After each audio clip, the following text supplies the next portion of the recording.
murdered abroad have the same rights as families of homicide victims in the UK? Minister. I thank the honourable gentleman for that question. I regularly meet with the Victims Commissioner, the Victims Commissioner for England and Wales and the London's Victims Commissioner to look at all issues affecting victims and their families. We are strengthening the Victims Commissioner's powers under our legislation that's being brought forward. We are strengthening the Victims Code, and we will of course look at any other measures needed to protect victims and their families wherever they are. Paul Foster. Thank you, Mr. Speaker. Mr. Speaker, I've met a couple of times Beverly in my constituency of South Ribble. Her son suffered a horrific murder, stabbed over 140 times. She's been desperately attempting to get hold of the court transcripts to no avail. Will ministers please meet with me to help this still grieving mum? Minister. I'm really horrified to hear of that case. And of course, as I mentioned earlier, the transcript of sentencing remarks should have been made available free of charge, but I am happy to meet with him to discuss how transcripts of the trial more broadly can be made available. Sean Barrett. Thank you, Mr. Speaker. On the Radio 4 Today programme last week, Matthew Ryder Casey, who sits as a judge, praised the extreme helpfulness of pre-sentencing reports to passing effective sentences. Will the Secretary of State not do as he asks and endorse the importance, value and independence of the Sentencing Council? I think we can all agree, I hope, across this House that pre-sentencing reports play a vital role in making sure that whoever is passing a sentence has all of the relevant facts at their disposal. I don't believe that access to those reports, or whether a sentencer asks for them, should be dictated by race or ethnic background. I think they should be made available, and I would like to see more use of pre-sentencing reports across the board for every type of offender. Jim Johnson. Thank you, Mr. Speaker. Manchester Met University estimates that over 1,000 people are convicted each year of joint enterprise to the cost of the taxpayer of £1.2 billion each year. Does the Minister agree with me that we need to amend the law on joint enterprise to free up spaces in our prisons?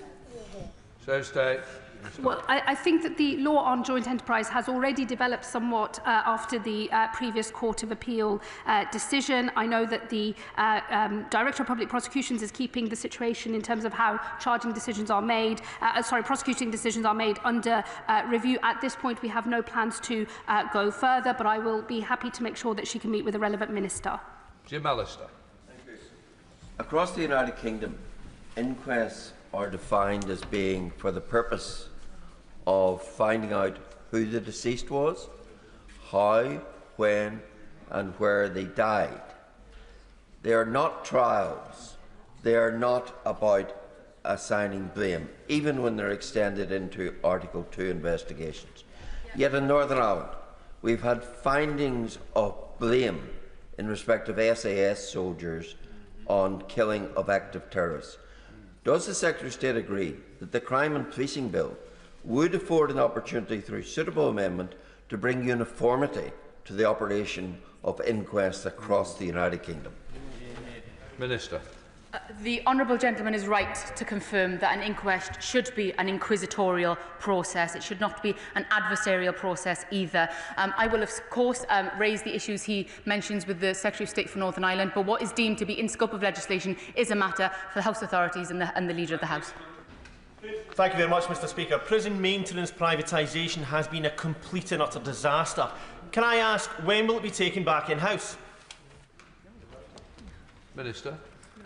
We're investing approximately £500 million over 2 years in prison and probation service maintenance to improve conditions across our estate. But it is fair to say we've inherited a prison system in serious need of repair. The estimated cost of bringing the prison estate to a fair condition and maintaining it to the end of the decade is £2.8 billion. And the programme is now underway, and we hope we will make as much progress as possible. If you keep standing, it makes it easier for me. Hey, I'm calm. Thank you, Mr. Speaker. One of the key objectives of the Sentencing Council is to ensure that there is parity of sentence up and down the country. It's a known fact that people from ethnic minorities sometimes get a tougher custodial sentence than their white counterparts for similar offences. Given this, does the Lord Chancellor regret her attempt to discredit the considered and evidence-based conclusions of some of the most esteemed members of our judiciary, when they publish the sentencing guidelines in reference to the pre-sentence report? What I was shocked about was that here is a disparity that we can see in terms of overall cohort sentencing outcomes. Everybody accepts that we're not quite sure why that's happening, and there hasn't been sufficient curiosity over the last few years to work out why it is in fact happening. My view is, if you can see a problem or you think you've got a problem, you need to get to the bottom of what's actually going on before you start coming up with broad policy solutions to fix those problems. And I also think that some of these broad policy decisions are better made by ministers, because we are directly elected individuals who will pay the price and the consequences of our choices. And that is a conversation I will be picking up with the Sentencing Council when I meet them later this week. Please. Thank you, Mr. Speaker. In 2020, Lorraine Cox was brutally murdered in Exeter. Her murderer dismembered her body, and as a result, her family have never been able to fully lay Lorraine to rest. Her father, Tony Cox, has been campaigning for an implementation of Helen's Law 2, meaning the desecration of a body or concealing a body would become a separate criminal offence. Will the Minister meet with me to discuss whether the implementation of Helen's Law 2 is possible? Thank you. Minister. I will happily meet with my honourable friend to discuss this further. Yeah. No problem. Blake Stevenson. Thank you, Mr. Speaker. What is this government doing to crack down on unqualified people representing themselves as solicitors? Minister. As he well knows, the solicitor's profession is highly regulated. We have the Solicitors Regulation Authority, which itself is regulated by the Legal Services Board, and all our professionals right across, in whether they practice in criminal, civil, highly respected, highly regulated. We are indebted to them. Jonathan Hinder. Thank you, Mr. Speaker. I was shocked to read the Sentencing Council's response to the Secretary of State last night and its arrogant tone. As the Secretary of State has said, this Parliament is sovereign, and the fact is we've given too much power away to these unelected bodies in recent years. Can I reassure her of my support, and can she reassure me that she will not rest until we do retain equality before the law? Minister. Thank my honourable friend. I am very much looking forward to my meeting with the Sentencing Council later this week. And as I've made clear, I am looking into the roles and powers of the Council, and I will not hesitate to legislate if I need to do so. Ashley Fox. Mr. Speaker, the two-tier sentencing guidelines take effect on the 1st of April. If the Lord Chancellor is sincere about having a justice system that treats everyone equally, will she not support our bill to block the guidelines? I have already made my position clear. I have written to the Sentencing Council. I will be meeting them later this week. I am reviewing the roles and the powers of the Sentencing Council, and I will not hesitate to legislate if I need to do so. Show the Select Committee on this law. Thank you, Mr. Speaker. Last month, the Justice Committee heard evidence from governors of prisons with some of the highest drug use rates in the country. From detecting drones to body scanners to physical barriers, they all felt under-resourced in terms of technology and investment. What's the Minister doing to better equip prison staff to keep drugs out of prison? Well, we've already pressed ahead with further measures on X-ray scanners, on baggage scanners. We are taking action to deal with the problem in relation to drones. He will be aware for security considerations. I'm not going to give the detail of some of those mitigations and proposals we have for tackling drones because he will know that they are used by serious organised crime. But I can assure him that ministers, myself and all officials and people who work across the prison estate are seized of this matter, and we are determined to crack down on drones bringing drugs into our prisons. That completes questions. We'll let the front bench change over.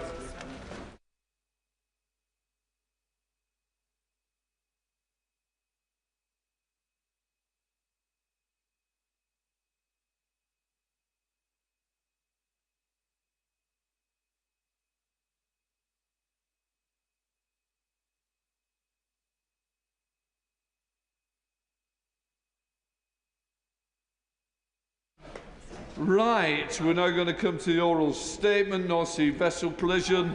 Minister Kane.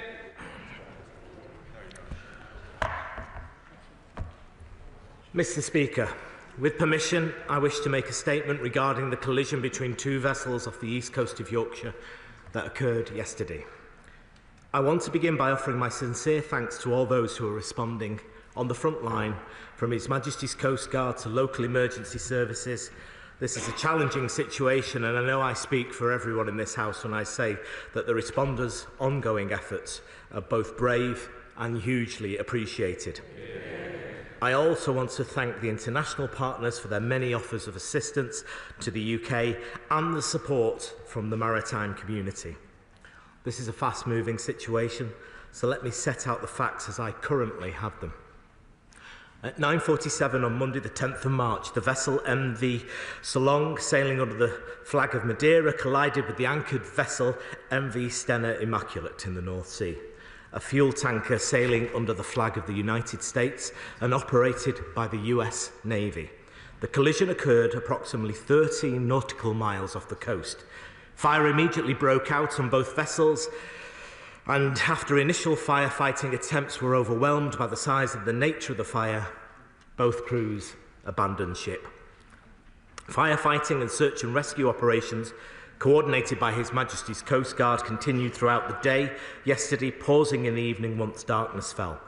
Firefighting activity restarted this morning, and I'm pleased to say that the fire on the Stena Immaculate appears to be extinguished, but the Solong continues to burn. Although they became attached to each other during the collision, the Solong broke free of the Stena Immaculate late last night and began drifting southwards. Modelling suggests that, should the Solong remain afloat, it will remain clear of land for the next few hours. The assessment of His Majesty's Coast Guard is, however, that it is unlikely the vessel will remain afloat. Tugboats are in the vicinity to ensure that the Solong remains away from the coast and to respond as the situation develops. I want to be clear that while there are 1,000-metre temporary exclusion zones established around both vessels, maritime traffic through the Humber estuary is continuing. The full crew of 23 on the Immaculate is accounted for and on shore. One sailor was treated at the scene but declined any further medical assistance. 13 of the 14 sailors of the MV Solong are accounted for. Search and rescue operations for the missing sailor continued throughout yesterday, but were called off yesterday evening at the point of which the chances of their survival had unfortunately significantly diminished. Our working assumption is that, very sadly, that the sailor is deceased. The Coast Guard has informed the company, and it has been advised to inform the next of kin. Our thoughts are with the sailors' loved ones at this time. Regarding the cargo of the vessels, the MV Stena was carrying 220,000 barrels of jet fuel, which was the source of the fire. The MCA is working at pace to determine exactly what cargo the Solong is carrying. I am aware of media reporting regarding potential hazardous materials on board, but we are unable to confirm at this time. However, counter-pollution measures and assets are already in place, and both vessels are being closely monitored for structural integrity. A tactical coordination group has been established through the Humber and Lincolnshire Local Resilience Forum. The Marine Accident Investigation Branch is deployed to the site and has begun their investigation. The MCA is rapidly developing a plan to salvage the vessels once it is safe to do so. The Department of Transport will continue working closely with the Cabinet Office and other government agencies and the Resilience Forum on the response. Colleagues across this House will appreciate that this situation is still unfolding as I speak, and I will try and answer the questions from honourable members with as much detail with the latest information I have at my disposal. Mr Speaker, I commend this statement to the House. Shadow Minister Jerome Mayu. I thank the Minister for advance sight of his statement. Yesterday morning, shortly before 10 a.m, the container ship NV Solong collided with the oil tanker MV Stena Immaculate, which was at anchor in the North Sea off the coast of Yorkshire. The Stena Immaculate was on a short-term charter to the US Navy's Military Sealift Command and was carrying 220,000 barrels of jet fuel. The Minister has not formally confirmed the cargo of the Solong, a Madeira-flagged vessel, but it has been widely reported that it was carrying 15 containers of toxic sodium cyanide. I listened to the statement carefully, but can the Minister confirm that this is now not his understanding? This collision and the resulting spill are deeply concerning. However, before questioning the Minister on the Government's response, I join him in paying tribute to His Majesty's Coast Guard, the RNLI, emergency services and all others who have helped respond to this incident. As the Minister noted, Mr. Speaker, the emergency services were on the scene swiftly and their actions saved many lives. Approaching fiercely burning vessels with a risk of explosion takes enormous bravery, and we all commend them. I'm grateful for the confirmation that all mariners from Stena Immaculate have been recovered without injury, and that 13 of the 14 crew members from the So Long have been brought safely ashore. Our thoughts and prayers are with the family and colleagues of the missing member of that crew. I understand that the search for life has concluded, but can the Minister update the House on the efforts being made to recover that mariner? Turning to the collision itself, the Minister has confirmed that early investigations do not point to foul play, but will he commit to remain vigilant to ensure that any indications of foul play are carefully investigated? Additionally, given the involvement of both US and Madeira-registered ships, could the Minister inform the House what impact this will have on the investigative process? And has the government contacted those respective governments to ensure their close cooperation? The Secretary of State will be aware that there is deep concern regarding the effect of the oil spill on the surrounding marine environment. Environmental organisations have warned of potentially devastating impacts of pollution from the tankers on habitats and species in the area, including threatened seabird colonies, grey seals and fish, and nature-rich sites such as the Humber Estuary, where conservationists have been restoring seagrass and oysters, could be devastated by this emergency. So has he been briefed by the Environment Agency on their response? And could he give us some more details about it? And the Minister made reference to the drift of the So Long and the risk that it may run aground without intervention. Can he update the House on what steps will be taken to ensure that this does not happen? I understand that Maritime Accident Investigation Branch has begun a preliminary investigation into this emergency, and I'm pleased that the Minister is working closely with the Maritime and Coast Guard Agency as they conduct an assessment on the counter-pollution response that may be required over the coming days. But I also seek assurances that the government will closely engage with local communities who will be concerned about the impact of the collision on their environment. This incident involves multiple government departments spanning emergency response, environmental protection, maritime safety, defence and chemical transport regulation. Effective cross-government coordination is therefore crucial. Can the Minister assure the House that such coordination is taking place and that Parliament will receive regular updates? It is, of course, too early to draw significant conclusions at this stage, but it is clear that something went terribly wrong in the handling of these two vessels. We will support the Minister in whatever action is needed to ensure the highest standards of safety on the high seas.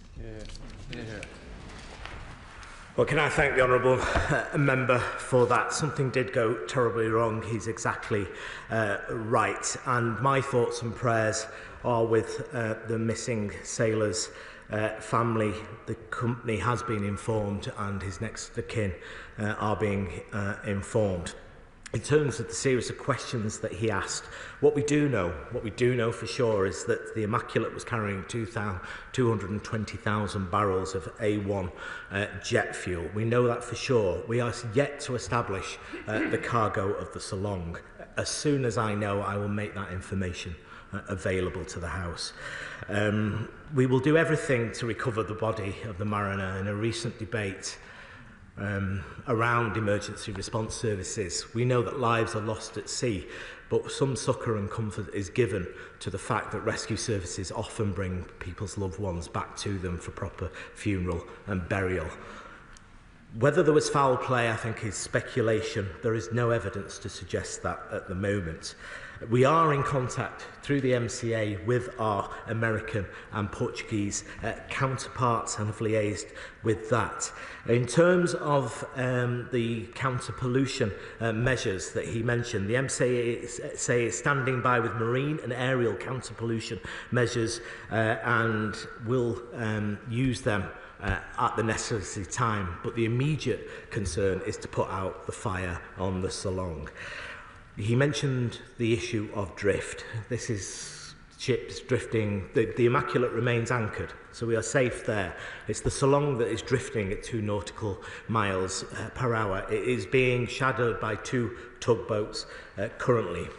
The order will be given by SOSREP or the MCA to intervene as when necessary to protect any life on shore. He's right about the Marine Accident Investigation Bureau. We have deployed those assets to the scene, and they are working currently and working with the local Resilience Forum, and I just want to pass on my thanks to the Humberside Resilience Forum at this time, and that I can assure him that government agencies are working together very effectively and giving ministers and the Secretary of State regular updates through situation reports as the night went on and as the day continues. Chair of the Select Committee, Ruth Capri. Thank you, Mr. Speaker, and I also endorse the Minister's thanks to the frontline workers who've been involved and his concern for the and condolences for the missing mariner's family. While we wait for the reports, which will have to happen, on how this appalling tragedy happened, will the Minister confirm how the routes are being managed now? He started to do that while the Salong is drifting, and whether further protection of routes will need to happen in terms of because of the pollution and so on, in order to not delay further movement of shipping in these busy waters, but also to protect the welfare of seafarers in other ships. Well, I thank the Chair of the Transport Committee for that question. It is an incredibly busy sea highway, as we all know, and I had the great honour of visiting the command and control post of the Humber Estuary almost on my last visit as Shadow Minister for Maritime just before the general election, and I want to pay tribute to them and their hard work in dealing with this situation. Just to assure the Chair of the Transport Select Committee, the Immaculate was anchored. It's the Solong that's drifting. There is a 1,000-metre exclusion zone around them both. Other assets are allowed to traverse the Humber Estuary currently. If that changes, I will make that information available during the day. Paul Keller, the Liberal Democrat spokesman.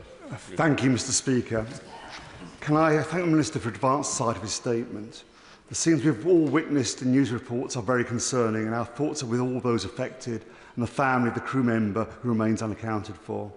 This event reminds us of the risks and dangers those who work in the maritime sector face. These men and women are often working long, challenging hours, keeping our country and economy going with little, if any, recognition, and we are hugely grateful to them. We're also indebted to the emergency services, RNLI and the Coast Guard for their tireless work through the night. I know they are doing all they can to limit the damage and limit the environmental impact, and did so much to minimise the loss of life. Whilst it will take time to establish what has taken place, it's clear the government needs to take urgent steps to limit the damage and reassure local communities. I welcome the government's formation of a tactical coordination group and the work they are doing with other agencies. I appreciate this is still an unfolding situation and many questions cannot be answered at this stage. But can I ask the Minister, one, what immediate steps the government is taking to protect the environment along the East Coast? Two, what the Minister is doing to keep shipping routes open and safe? And three, what plans does the government have to support fishing and other businesses that rely on waters that might now be contaminated? Well, can I join with the Honourable Member in paying tribute to maritime workers? They kept us fed, fuelled and supplied all the way through COVID, and they keep us fed, fuelled and supplied every day of every week in our nation, and I cannot commend them more highly. And can I also join with him in paying tribute to the emergency services? This is difficult, hard work, and they are doing an exceptional job in those circumstances. We have, as I've said, the MCA is standing by with marine and aerial counter-pollution measures. Those are in place. Once we get the fire on the Salong out, we will begin to deploy them, assess the situation and begin to deploy those measures. And I've said it's vital that we keep shipping lanes open as best we can in the Humber Estuary as this continues. That's why we've placed a 1,000-metre exclusion zone around both ships. Currently outside that, maritime vessels can operate normally, as normal is in this circumstance. Neil. Thank you very much, Mr. Speaker. I'd like to thank the Minister for his communication with me through this unfolding situation, and everybody who has been involved in it is evolving minute by minute, really, and I'd like to pay tribute to the local RNLI, Coast Guard and emergency services for their rapid rescue response, and also the local community who have been heavily involved in readying themselves for any potential ecological or environmental fallout from this incident. I don't know whether the Minister will be aware, but Ernst Russ, who owned the So Long, have now put out a statement saying that it has been misreported that the hazardous chemical was on board the So Long, and that there are 4 empty containers that have previously contained the hazardous chemical, and that they will continue to monitor that cargo.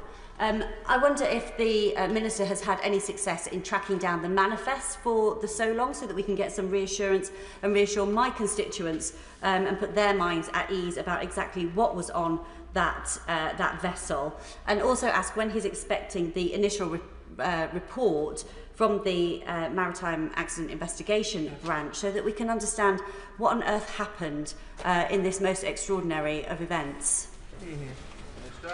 Can I thank my honourable friend who's kept in contact with me throughout the night and this morning as well. And it was, as I said, we visited together the Command and Control Centre just before the general election in her constituency to see the excellent facilities there. Can I just pay tribute to the Humberside Local Resilience Forum? It's made up of the police, the fire and rescue, local authorities, Red Cross, NHS, MCHG, MCCG, Royal Navy, PCC, Ambulance Service, Border Force, environmental agencies, MOD and ABP Humber Ports and the Met Office and UKHSA, that they are working at pace to assess any risks to local people that may occur and working hard at that. In terms of the manifest, I have to say there has been a lot of press reports, Mr. Speaker, over the days. The facts are the facts. 220,000 barrels of A1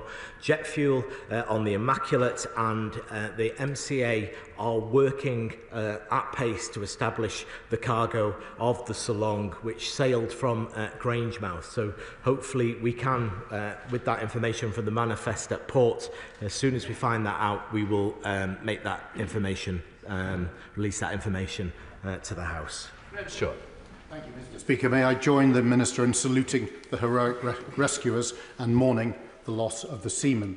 Mr. Speaker, you may share some of my frustration at the lack of communication with members of this House regarding yesterday's maritime disaster off the Holderness coast in my constituency. Apart from a brief phone call following my reaching out to the Secretary of State for Transport, I spoke to the leader of East Riding of Yorkshire Council, the Police and Crime Commissioner, local councillors, all struggling to get information as to what was going on just miles off the coast. My constituents from Kilnsea, Easington, Withensea, Aldborough and beyond, I believe, deserve better.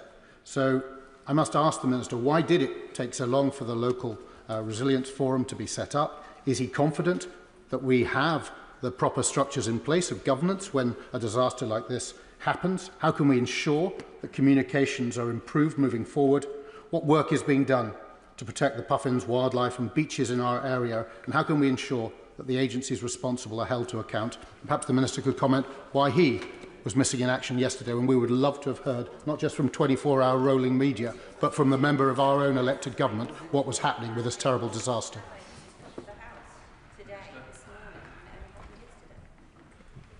Well, Mr. Speaker, I was dealing with the situation. And the Secretary of State made a statement. And we stood up the Maritime and Coast Guard, and within minutes a response was ongoing. The Honourable Member had a call from a member of staff of the Secretary of State within an hour or two of the situation, being fully informed. The local Humberside Resilience Forum was established. We've deployed assets for marine protection at the site. I'm not sure what the member actually is asking for, but I think I am very proud of the agencies, both local and national, that have worked at pace to get us to where we are currently. Alison Newman. Thank you, Mr. Speaker. I welcome the Minister's timely statement and would like to associate myself with his praise for the swift response of the emergency services and RNLI volunteers. Over recent years, fishermen along the east coast of Yorkshire, including Scarborough and Whitby, have battled to keep going against the background of the effects of the crustacean die-off, and they're naturally extremely concerned by reports of jet fuel possibly leaking into the sea. I do appreciate this is a fast-moving situation, but could my honourable friend tell the House more about the counter-pollution measures which are in place, and also how predicted weather conditions will affect the ongoing operation?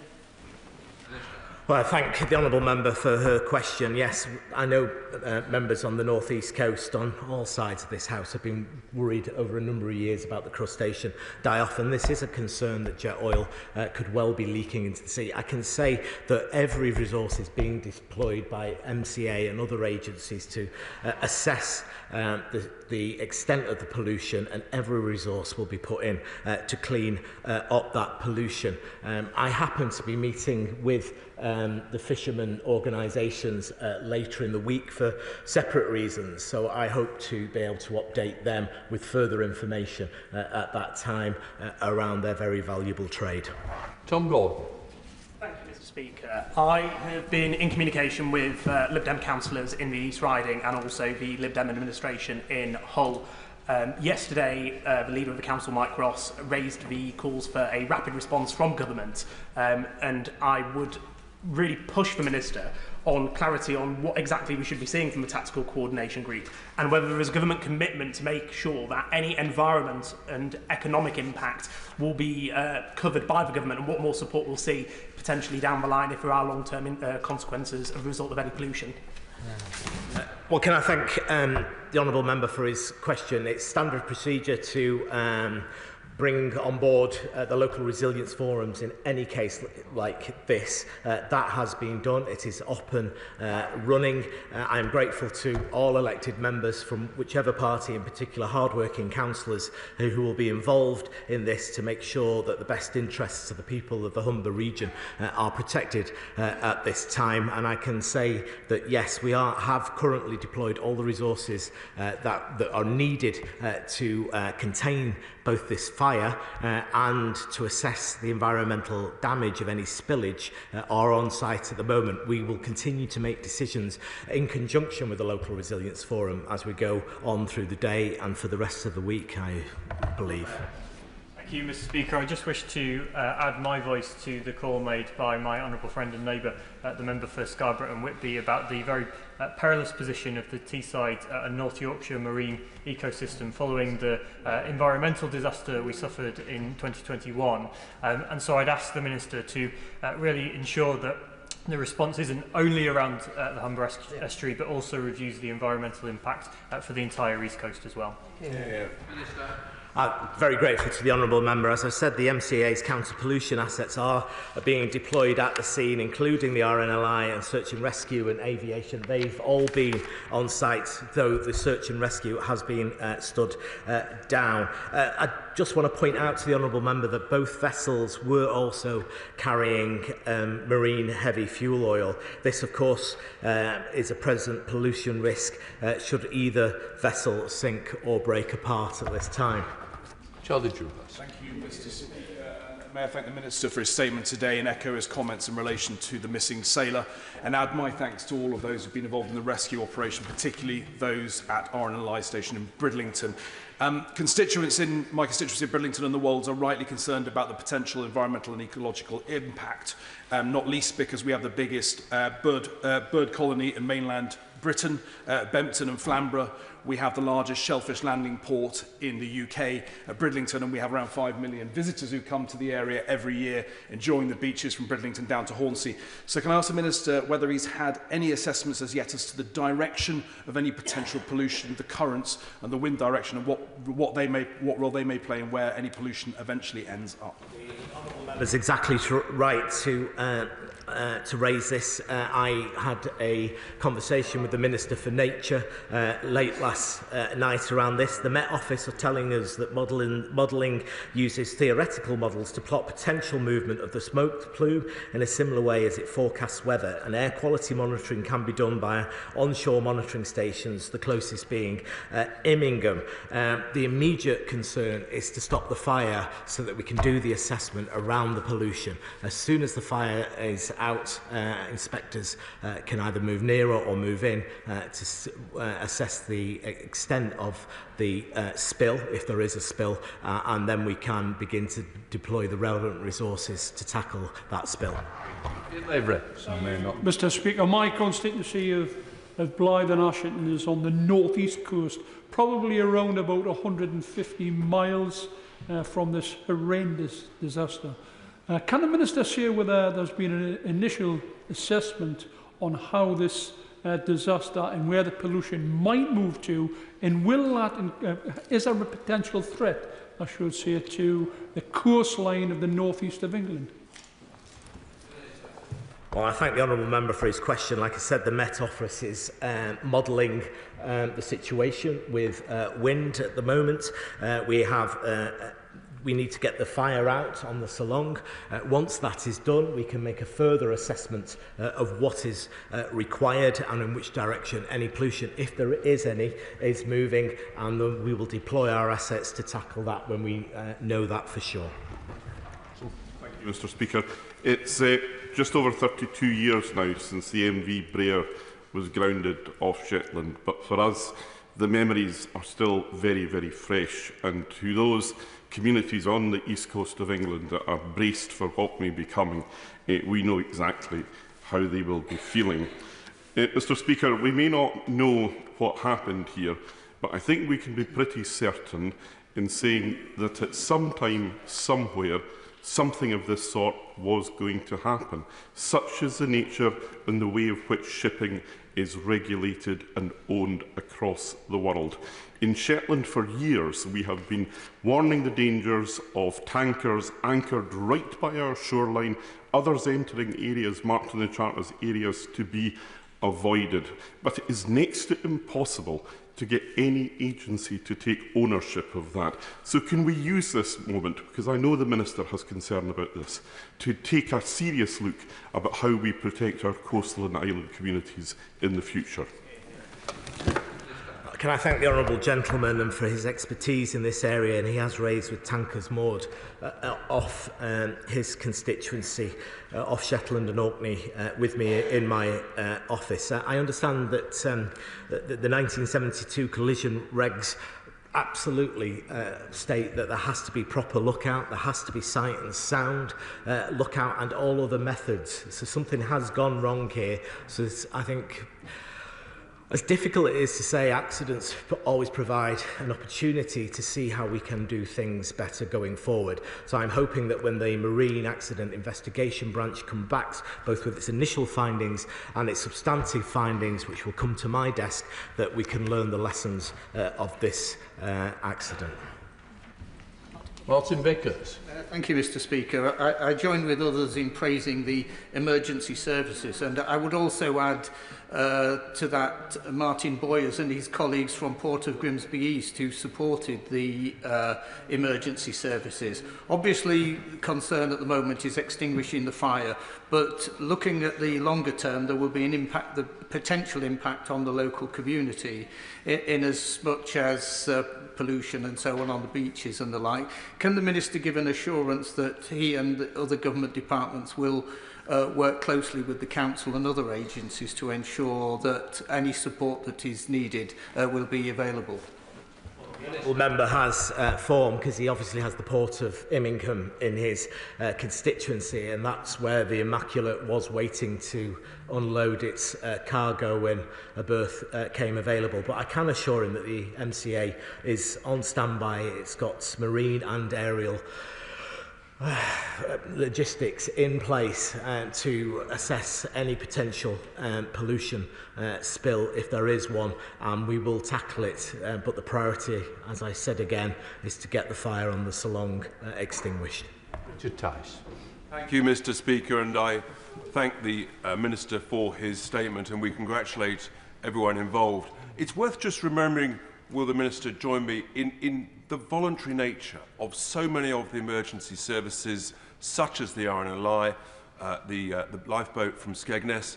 Those volunteers, they rush out of their homes, they rush out of their businesses to man the lifeboat. The RNLI Skegness was away for almost 11 hours, and putting themselves in harm's way with extraordinary bravery, and we should never, ever forget that. The honourable member, the Leader of Reform, should brace himself for what I'm about to say. I think he's acted with honour in terms of how this weekend, in my circumstances, with one of his ex-members in this House, and I am grateful to him. So he is exactly right. Our emergency services are second to none. Our volunteers that help His Majesty's Coast Guard and the RNLI are second to none as well. These men, women, risk their lives, braving the seas, the winds, the temperature, in this case the fog, to go and do what they could at the sea yesterday. I have nothing but the highest praise for them. James Weil. Thank you, Mr. Speaker. My constituency has the Norfolk coast area of outstanding natural beauty and other vital habitats, including the Wash, as well as a fishing fleet. So, given the location of this collision, there is concern locally about the potential impact. So, when will a risk assessment be done about the potential risk of pollution down the east coast to Norfolk? What action is being taken to contain it? And will he commit to keeping the public informed? MCA assets are deployed currently to assess and monitor any potential environmental impacts of this accident. He is right, it is a rich biodiverse area. The priority still remains to get the fire on the Salong out so we can get a proper evaluation of the situation. Once we get that done, and once the fire is out, I can tell him that we will use every resource possible to us, one, to ascertain the extent of the pollution, and two, to clear it up. Steph Aquarell. Mr. Speaker, can I put on record my thanks and appreciation specifically to the resilience team at North Norfolk District Council and their staff, and also the Port of Wells for their response and preparedness. It's not instantly clear what areas will be affected, and with changing winds and weather conditions, pollution can change course. North Norfolk, 50 nautical miles away from the incident, is currently predicted to be unaffected, but we're keeping a close eye on what happens. Can the Minister confirm that he will be keeping all MPs along the North Sea coastline updated on developments? Can he also confirm that if pollution is set to reach North Norfolk, my fishing communities will get as much notice as possible? They have well-rehearsed plans in place, but they need good notice in order to deploy them. Well, the Honourable Member makes an important point about how interconnected our coastal communities are when it comes to this type of incident. And our officials are monitoring the situation, where the pollution's going. We're looking at wind direction as it currently stands. I'm grateful that his local resilience team is stood up, and I am happy to keep all members of this House informed of the ongoing situation when it's required. Dr. Andrew Morris. Thank you, Mr. Speaker. Automatic identification systems and radar should mean that these sorts of things don't happen, even in dense fog, which is why many of us thought initially this could well be a maritime 9/11 type event or a malign state actor involved. Fortunately, that appears not to be the case, but it has exposed a vulnerability, and ships like the Stena Immaculate could be said to be something of sitting ducks. What audit will the Minister now do as to that vulnerability, and will he put in place what is necessary, what is practically necessary, in order to prevent such an occurrence? I'm grateful for the Honourable Member. It's a very good question. In addition to my maritime responsibilities, I am the Security Minister for the Department of Transport, and any lessons that we learnt from maritime security in terms of this incident, that it could be used by a malign actor, we will learn them and we will implement the recommendations. Thank you, Mr. Speaker. Will the Minister confirm whether he's been in contact with the Scottish Government, notably in relation to the originating port of the Salong? And on a second point, the Salong is clearly in significant danger of sinking and has containers on board. If any of those containers break loose and get washed up on shore, I think given that the hazardous substances that some of them have contained, it will be absolutely vital that public information is put out widely and very firmly about the dangers of approaching these any containers should that occur. Well, I thank the Honourable Member for his question. The Maritime Coast Guard Authority is, of course, a reserved power to me that covers the United Kingdom. So I hope that answers the first part of his question. The second part of his question is I don't particularly want to speculate here today on the cargo of the Salong until I've got the facts confirmed by officials, and I can then let the House know appropriately. Sir Julian Lewis. Madam Deputy Speaker, and may I thank the Minister for the clarity of his statement and his answers today. Is it not extraordinary that there is such uncertainty as to whether or not so deadly a cargo as sodium cyanide was being carried on one of the vessels? And given that he says tugs might have to intervene to prevent the vessel running aground on the shores of this country, has he considered that if the fire is too dangerous for the tugs to approach, a role for the Royal Navy might be necessary under those extreme circumstances? Well, I'm grateful to the Honourable Member for his question. We are a proud maritime nation, and we do have the maritime skills to transport all sorts of hazardous substance, if need be, to our island nation. We have the skills, and we have the people, and we have the ports, and we have the shipping lines to do it. I asked the member not to speculate on what was contained upon the Salong because it has not been established. There has been multiple press reports either way. Once I know for sure, I'll inform the House appropriately. And I also remind the whole House that the United Kingdom is a world leader when it comes to maritime insurance. This is what we do. You know, we trade across the world, we bring goods and services across the world, and we insure those goods and services across the world. We should all be very proud of both our maritime sector and the insurance sector as well. Ellie Chowns. Thank you, Madam Deputy Speaker, and I too would like to pay tribute to everyone involved in the emergency response. Can I ask the Minister, does he share my deep concern that more than 24 hours after this collision, we still don't know what the cargo was on the MV Solong? Surely the insurance industry ought to know that at the very least. And can I also ask in relation to the pollution? I understand this incident may have taken place in or close to 2 marine protected areas. Are those MPAs affected? What is the plan for cleaning them up? And he mentioned that pollution measures are in waiting but not implemented because the priority is reducing fire. But the Stena Immaculate, I understand, is no longer burning, and that is the one with the hundreds of thousands of tonnes of fuel oil. What measures are being taken to tackle the pollution now? Because speed is of the essence. Well, I say to the Honourable Member, I think this incident started about 10 to 10 yesterday. We were only about 22 hours, 23 hours into this incident. Within minutes, assets were stood up and the crews brought safely home, except for one member of the Salong. And I would say we've got assets to measure the pollution in place now. Those assets are being deployed. Where it's safe to deploy them, they will be deployed, but the priority still remains to get the fire out on the Salong. Wendy Chamberlain.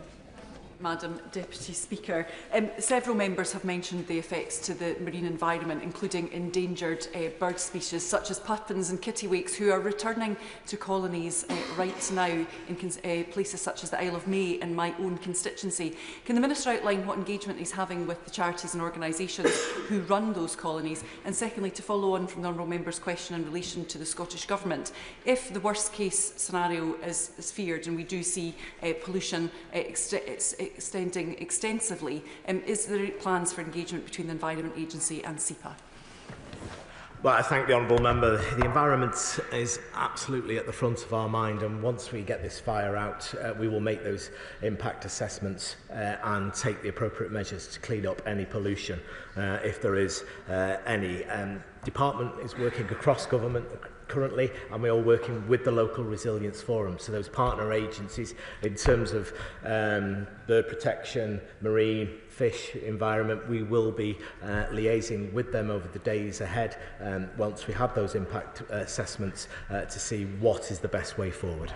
Robin Swan. Thank you very much, Madam Deputy Speaker, and again can I join the Minister's statements in regards to paying tribute to all those emergency services who have responded But I think, Madam Deputy Speaker, the unknown of the cargo on this loan is a major concern to many in this chamber and many who are working on that issue. So in that instance, in regards to the UN's International Maritime Organisation, which actually has responsibility for safety and security of shipping and the prevention of marine and atmospheric pollution by shipping, can I ask the Minister what engagement he has had with the UN's IMO in regards to this, or in regards what steps they will take from learning from this and actually engage with the IMO to make sure that any cargo that is at sea is known by someone? I'm very grateful to the honourable member. We are in discussions with both the owners of these vessels, and also we know that the Salon was sailing from Grangemouth, so we are trying to ascertain.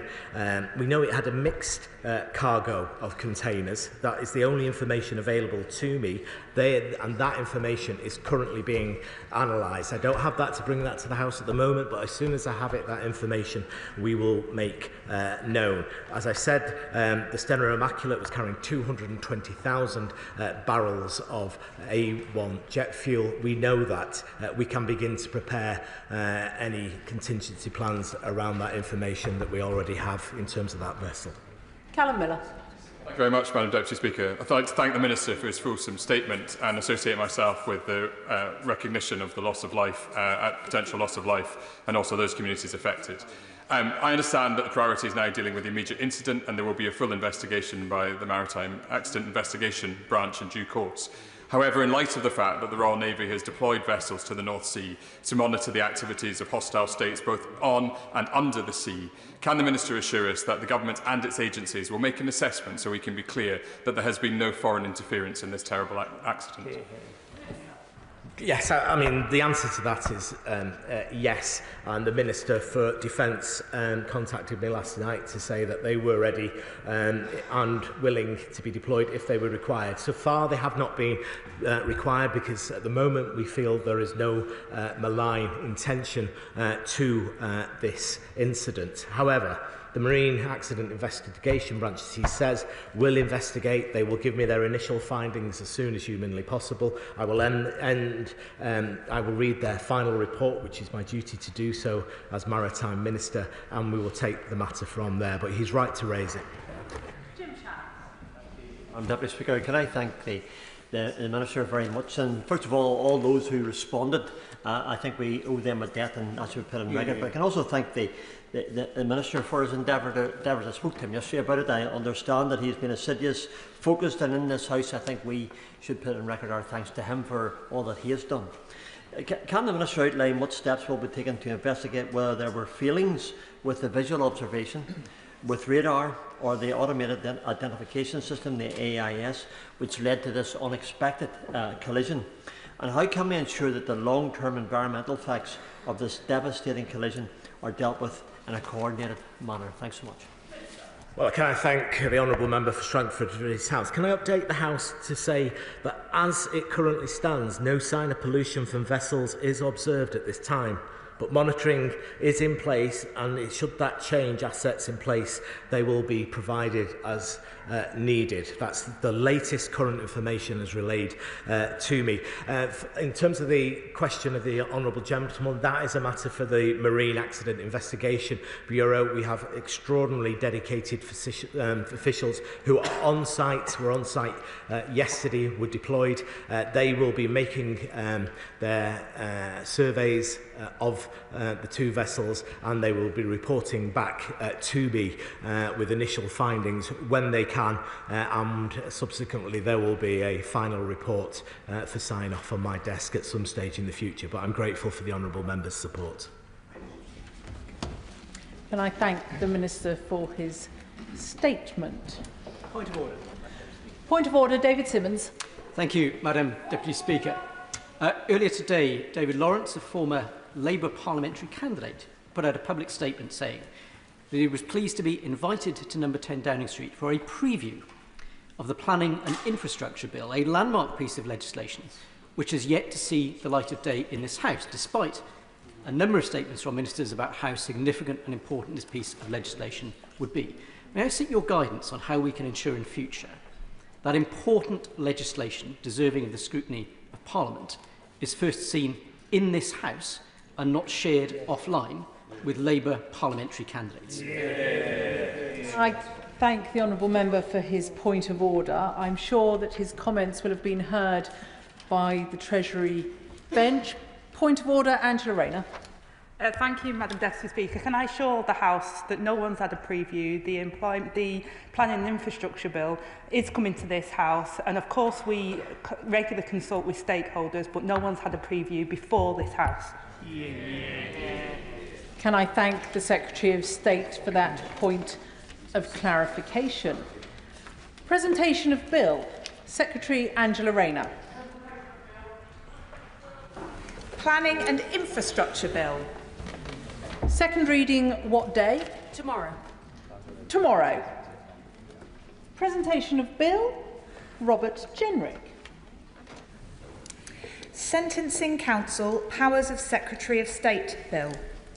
Second reading, what day? Friday the 14th of March. Friday